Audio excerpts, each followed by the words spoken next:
Hey, what's up, gun nuts? It's Ferrari Steve, and today I'm going to do an unboxing video for my new toy. It is the Ruger Precision Rifle. That's right. And those of you who watch my channel know that I'm more into, pistols and ARs and more the tactical stuff, right? And long-range precision rifle shooting really isn't my thing, but that's okay. I'm thinking of getting into it, and I can't think of a better way to get into it than the RPR. So we obviously get all our marketing blurb stuff. Let's put that aside. Let's get to the good stuff. All right. Boy, a bunch of foam. That's sweet. No, here it is. And I'm going to have to, obviously I like close-ups here, and so let me get it out of here so we can look at it. And I'll move the box down the bench here so we can really get a good look at the rifle itself. And there we go. That is the Ruger Precision Rifle. There's the entire barrel and down to the stock. So let's go through the box and see what else is in there. So the lock, right? No one ever uses that. We'll put that back in the box and never see it again. You get not one, but two Magpul PMag 10s. We'll talk a little more about these in a minute. Put those back. You get some little add-on parts. We'll talk more about those in a minute too. And the bolt comes not assembled, so let's get in there and see how it goes. We'll take this little stickery thing off the end here too. And it's a little marketing tag that says, from Mike Pfeiffer, who's CEO of Ruger, 1,600 yards, enough said. Well, Mike Pfeiffer, I don't believe, has a YouTube channel, so we're not going to go with enough said. We're going to say some more. Let's put this together real quick. It comes, again, slightly disassembled, but it's very easy. You just slide the bolt in, lock it into place, and then flip this around. All right, let's start down here. We'll start down at the barrel end, and let's kind of talk from the muzzle all the way. We'll kind of just work our way down, right? So it's a medium contour barrel. That means, it's not like an aggressive contour. The size here is, I believe, 3/4 of an inch here. And what's neat is it already comes threaded. And these are 5/8 inch by 24 threads, which will accept a bunch of different muzzle brakes already exist on the market for this. And you can get some direct thread suppressors on there, and everybody and their dog who makes decent suppressors these days are going to make adapters for the 5/8 inch by 24 threads, right? So that's kind of a neat feature. You don't have to make sure I do that nice and slow there. Don't have to pay extra money to have your barrel threaded if that's something you want to do, right? And comes with this thread protector as well. The barrel itself can actually be replaced. Any decent gunsmith, or if you know what you're doing, if you've got experience with AR barrels, if you have the standard AR style wrenches and the headspace gauges, you can replace this barrel. Now this comes as a 308, and the other two options from Ruger are the 6.5 Creedmoor and the 243. I went the 308 just because, again, I'm more of a my experience is more on the tactical side. I've got other 308s, and so I decided to keep it that way. For the guys really looking out to push that 1,600 yard magic spot, honestly, the 6.5 Creedmoor, the 243 is probably going to be a better round for that, for the guys who like to punch paper. But for the guys who are just looking to hit big steel plates, or even milk jug challenges, or even use it for long-range tactical purposes, I think those guys are probably going to prefer the 308 like I did. Anyway, like I said, fully replaceable barrel. It's a cold, hammer-forged 4140 chrome moly steel barrel. And the rifling inside is the 5R rifling. You can go Google 5R rifling to see what that's all about. But it basically, the way the inside of the rifling goes is designed to tear up the jacket a little less. So apparently some of the specs or some of the stats say you get 50% less wear and tear on the projectiles that comes down, which is supposed to increase accuracy. And also it fills the barrel more completely, and you get better gas pressure behind it. That looked a little obscene, but it's not. And you get more pressure behind it, and again, these are supposed to add accuracy. You can go look up 5R rifling. It's supposedly the new hotness, and where it's at, right? It's also, well, keep moving down here. It's got a Samson Manufacturing key mod handguard.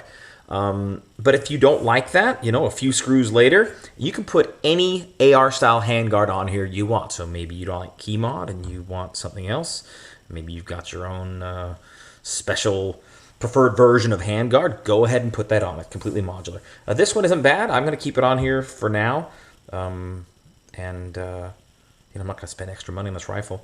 That's something interesting about this rifle, that it really is an entry-level priced rifle. MSRP on it is just under $1,400 bucks. I think it's $1,399. But you can pick them up street price at or under $1,000 bucks. I paid $909 for this, and it competes with, as far as performance, rifles costing 2, sometimes up to 3 times that much. So I'm really not going to buy a whole bunch of stuff for it yet to kind of change it. Anything I buy is going to be like optics, more magazines, and ammunition to kind of get to know the gun a little better before I start changing too many things. That said, I have bought some modifications to it, and so look forward to other videos to kind of talk about that. Anyway, that's the Samson Evolution Key Mod Handguard. Let's keep coming down here. So the Magwell, and we'll talk a little more about how this is designed, but this is actually a design feature right here. This little curvature in the Magwell here is designed so that you can rest that if you're doing bunkers or competition shooting, where you want to rest that against a ledge or a bunker. That's actually designed right here in this Magwell to provide positive grip if you're against a shooting support of some kind. So kind of a neat feature. Obviously, up top, one of the most recognizable thing is this Picatinny rail. And this is a 20 MOA rail, right? And MOA, for those who might be new to distance shooting, stands for minutes of angle. And so 1 minute of angle is about 1/60th of a degree, meaning between the starting end and the ending bit of the rail, it slopes down 20 MOA, which allows you to put optics on there that are going to let you make adjustments to reach out a little farther than just a few hundred yards, right? I don't know if you can get a 0 MOA rail for this, but I don't see anyone complaining about the 20 MOA rail. And again, I'm not a long-range shooter yet, and so I don't know any different if it's better or not. But those who are and who have this gun seem to really like that, and so that's what it is. But that's what that means. The 20 MOA rail means it slopes down 20/60ths. So what's that? So 10/30ths or 5/15ths. Is that 1/3 of a degree? Anyway, 20/60ths. I guess that is 1/3. 20/60ths of a degree, or 20 MOA is that downward slope. But if you don't like that rail, 1, 2, 3, 4 screws later, and the rail's gone. And this part is actually part of this key mod handguard. So completely modular. You don't like it, pop it off, pop this off, do whatever you want with your RPR. Let's go back to the lower here. So, and I call it a lower because, I mean, there are some AR-ish style elements to this gun, and the ARs are kind of what I'm more familiar with. But one of the ways that Ruger saved money with this is when they made the lower. If you look here, there's a seam right here. So it's actually produced in 2 halves. They're precision machined from T6 aluminum, and then they join them together. So this is not forged out of or milled out of one piece. It's 2 aluminum pieces, and then they, attach them together here. There's a screw there. I imagine that's what's holding it in, and maybe another one here. But you can see the seam here where it joins together. The upper right portion, I guess we'll call it, is pre-hardened 4140 chrome moly steel. So aluminum on the lower, steel on the upper. Again, it's for lightweight, but also because it's cheaper to do it that way. But you want the strength all up here in the steel. Now, the back look at this magazine here. This magazine interface is interesting. I believe Ruger has a patent on it, but it's designed to accept a variety of different magazines without any adapters. So obviously the PMags that come with it will fit, but it's designed, you know, the PMags say they're compatible with SR25 and M110. So this will accept any SR25 or M110 magazine, or the DPMS, or the mag, you know, any of those Magpul style magazines. But also the Accuracy International magazines will work, as will some apparently M14 magazines. I don't have any M14 magazines to test it, but I do have some of the Accuracy International metal magazines on order to try out with that. So a neat feature. If you've got a lot of magazines or different types of magazines, you may already have extra magazines for this rifle the day you buy it and not even know it. Great feature. A lot of guys are really excited about that. All right, let's talk about the bolt. So it is a 3-lug bolt. If we could peek in there. There we go, 1, 2, 3. And it is, it's got dual locking cams, and it says it's got a full diameter bolt body, right? So this, the body here is the full diameter of the entire bolt. The action feels pretty good. Again, I'm not super experienced with precision rifles, so I wouldn't know one from another. I mean, I've shot some AR-10s, I've shot some Remington 700s, but not enough to really be an expert yet. I'm sure as time goes on, I'll get better at it, but right now I'm pretty much just showing you what's in the box and reading off some of the specs. The trigger. Now, I have pulled the trigger on this. It is really neat.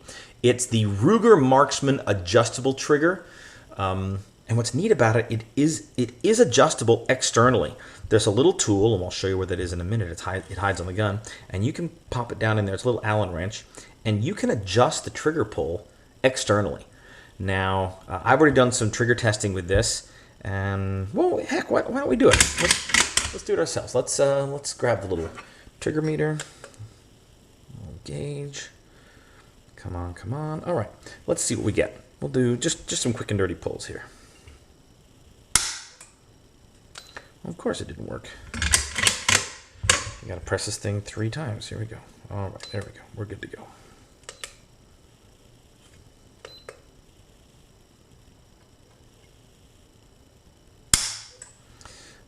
2 pounds, 4 ounces.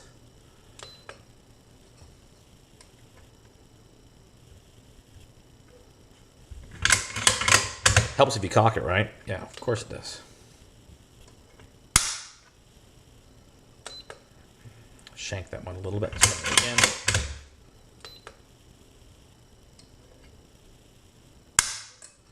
£2 pounds, 8 ounces. So the spec is between 2.25 to 2.5 pounds right out of the box, and that's right in that range of what we're getting. For a guy like me who's used to, like on a SIG MPX, getting an 8 or 9 pound trigger, or even on a Glock that might come with a 5 pound trigger, and I'm putting stuff in there to pull it down to a 3.5 pound trigger, this thing feels like all you got to do is look at it funny, and it's going to go.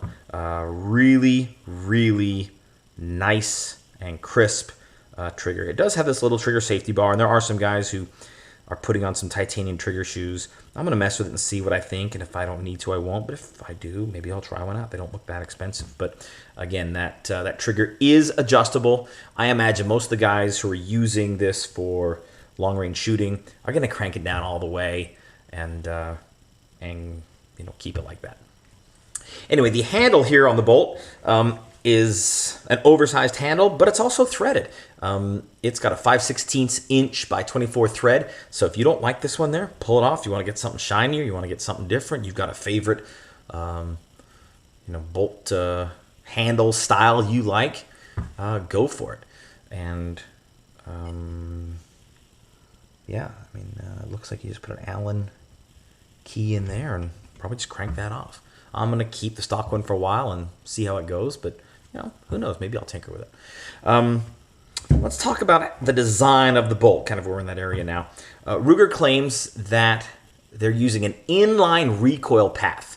So the recoil, you know, comes in line with the bolt, in line with the stock, and they claim that having that, let me find where it says it manages recoil directly from the rear of the receiver to the buttstock, not through a traditional bitting system. And apparently their argument is that that will increase the accuracy.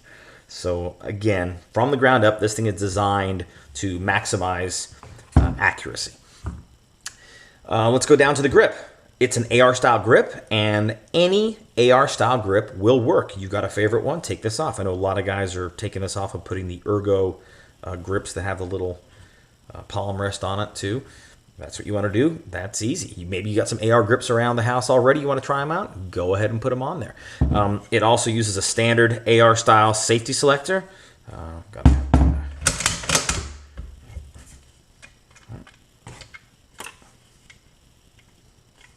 Maybe not. Maybe I didn't actuate the bolt enough. There we go.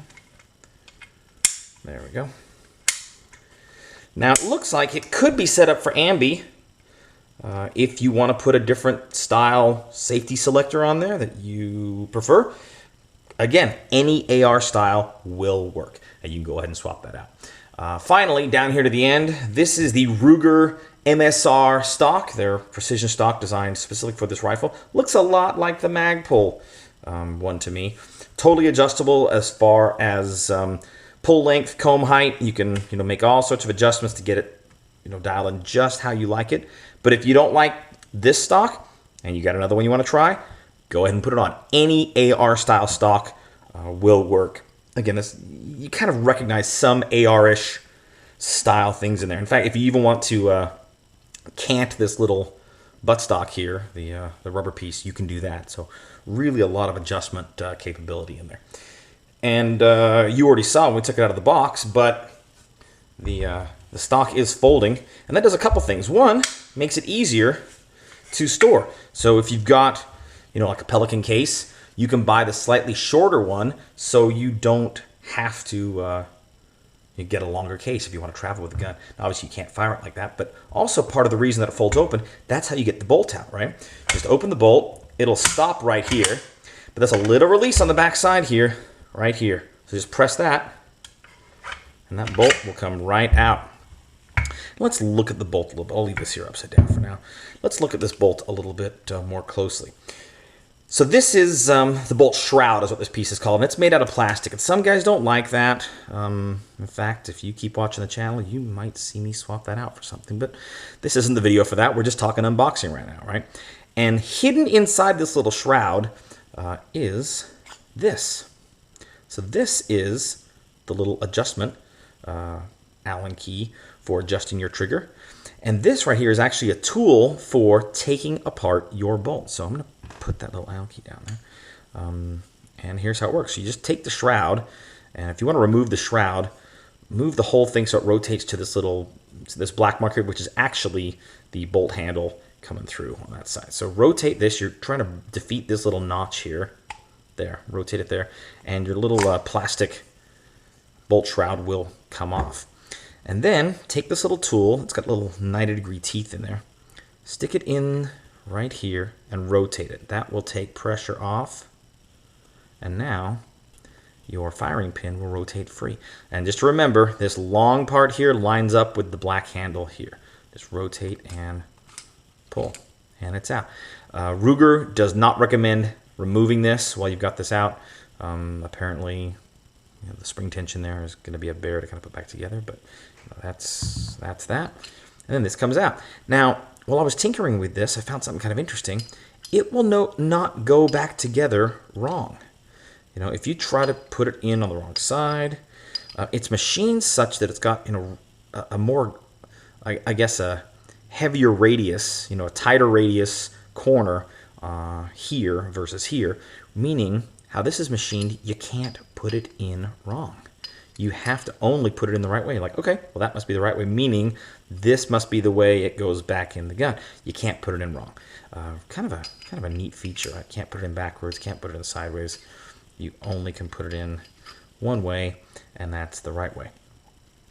As far as putting the firing pin back in, remember we want to kind of line this top bit up with the black piece. So you can put this in wrong, unfortunately. There we go. Line it up. Once you got it lined up, then you can release the pressure with a little special tool, and then rotate. Oh, wait, get your bolt shroud. Get your bolt shroud on there first before you rotate it. go. Slide it on. If it's not sliding, I'll just rotate a little bit till it pops in, and then rotate back until we hit that little notch right there. And it's ready to put back together.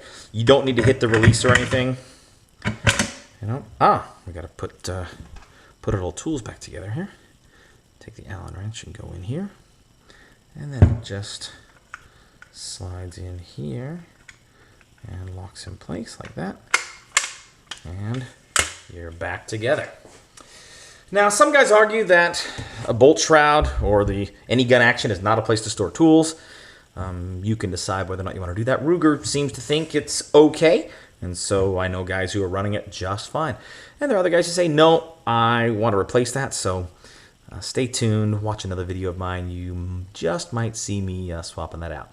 So again, as far as what options are available for this, the 308, the 6.5 Creedmoor, and the 243 all have the same MSRP. Right now, they're kind of hard to get a hold of, so guys are just pretty much grabbing whichever one they want. At the price, I know guys who are buying a 308 and a 6.5 Creedmoor. You're probably going to spend 2 to 3 times on optics for this rifle. In fact, I bought optics that are about $2,500 for this gun, so I paid over double for the optics, don't tell my wife, for this gun than I did the gun itself, because the quality of optics you need to reliably see out and adjust for the kind of distances that these firearms are able to hit, you're going to be paying some money for that kind of glass. Now, as far as changes other than the caliber, the 6.5 Creedmoor, that barrel's a little longer, and the 243, that barrel's slightly longer than that, and so you're going up, a pound and a half in weight as you go up. But otherwise, the specs are pretty identical. And what you have is an entry-level rifle with, medium, upper-level capabilities. This gun is obviously a lot more capable than I am at this point. And so for me, I've been interested in getting into long-range shooting for a while, but really didn't feel like paying $3,000 for a custom Remington 700. I mean, I love the Remington 700 platform, but I just didn't feel like dropping that kind of money for something that's really new to me that I'm learning. This is perfect. Who knows? Maybe I will graduate from this gun to something quote-unquote better, but maybe not. I know guys who love this. They're winning competitions with it. I don't know if I'm ever going to get into a competition. I just, kind of wanted to be able to reach out and touch something a little farther out. Anyway, that's our unboxing video. I hope you enjoyed it. If you're interested by this rifle, I wouldn't hesitate to go get one. You're going to be able to sell it, maybe even for a profit, if you decide you don't like it. But something tells me you're going to like it, because all the guys I know who've got them, they really like them. This is Ferrari Steve. Thanks for watching. Get out there, use your guns, practice, practice, practice, get them dirty. You want to make sure that the first time you have pulled that trigger, or excuse me, the first time you have to pull that trigger is not the first time you have pulled that trigger. Have fun and stay safe out there.